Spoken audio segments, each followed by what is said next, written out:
In this video, we're going to analyze Frank Turek's response to a questioner at a recent event. So the gentleman here has asked, how do you distinguish between signs from the devil and signs from God?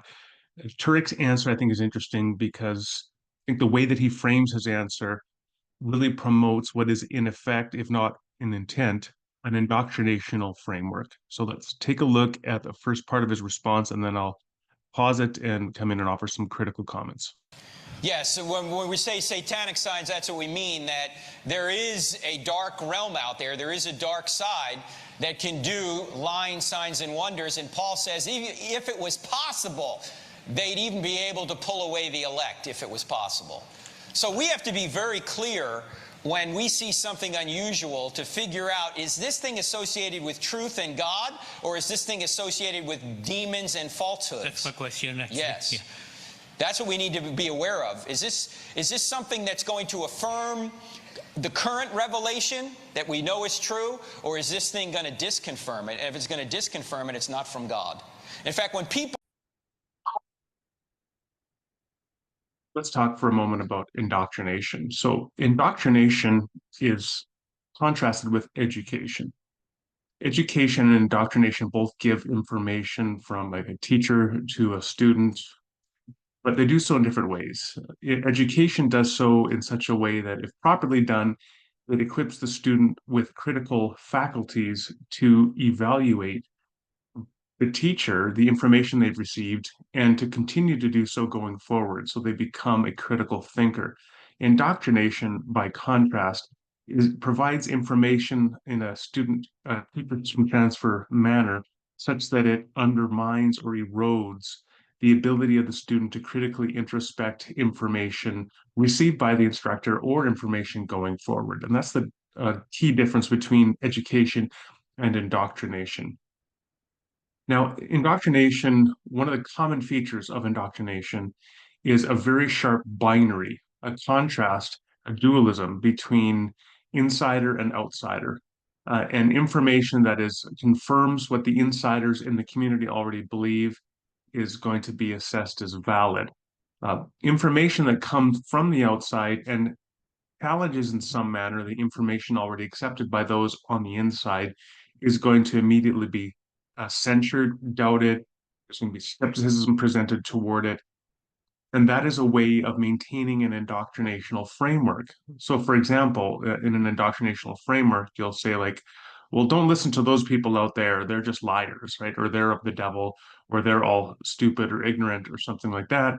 And you do that, and then you've now inured or protected, in essence, the individual within the belief community from having their beliefs challenged by outsiders because you've already undercut or poisoned the well of any information that could come from the outsider's perspective. And that's what makes it indoctrinational. It protects the current ideological framework. And that is exactly what Turek does here, whether with intent or unwittingly. I'll leave it for others to decide, but it's clearly the way he frames the answer to the questioner from the audience. So the questioner is asking, how do you distinguish between God and truth versus the devil and darkness and lies? And the way that Turek frames it is he says this: if anything comes to us, any information comes to us, and it confirms, quote unquote, what he calls current revelation, then that is good. That is of God. It is true. But if any information comes and disconfirms or challenges or is inconsistent with or contradicts, quote unquote, current revelation, then that information is evil. It is false. It is a lie. And based upon that, you can know, you can distinguish between God and the devil, truth and lies, knowledge and falsity or confusion. Now, one of the key problems here in the simple indoctrinational manner in which Turek has given this answer to this questioner is that he never defines what he means by current revelation. What does that mean? Well, here there's a key contrast, or a key failure to make a contrast, a conflation, I would submit, between two different things. What God has in fact revealed versus our current understanding of what God has in fact revealed. And if you cannot make that distinction, then you now are yourselves absolutely subject to this indoctrinational framework. So, for example, Turek is an evangelical American conservative Protestant. His understanding of current revelation is reflective of his evangelical American conservative Republican Protestantism. So there are all sorts of ways that information can come from outside his belief community, which could challenge his current understandings. For example, some of that could come from within the wider Christian community, which disagrees with Turek's understanding of current revelation, quote unquote. It could come from outside of the Christian community altogether. It could involve something like evolution, right? Like evidence that God created through evolutionary processes. It could count evidence that, in fact, maybe there's nothing wrong with same-sex relationships.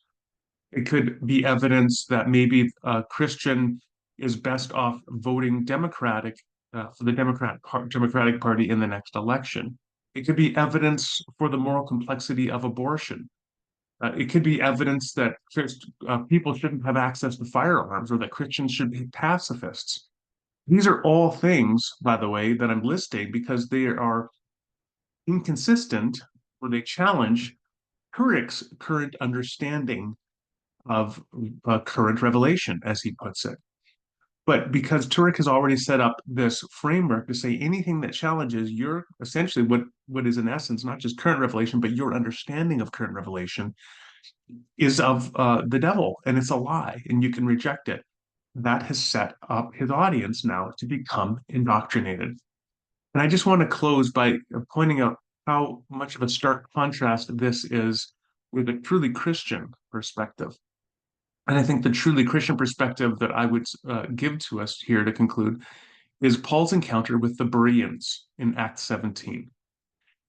Paul comes to this Jewish synagogue in Berea, and he's preaching a gospel, an understanding of quote unquote current revelation that is fundamentally at odds with that accepted in the Berean community. They believe in a conquering Messiah, for example.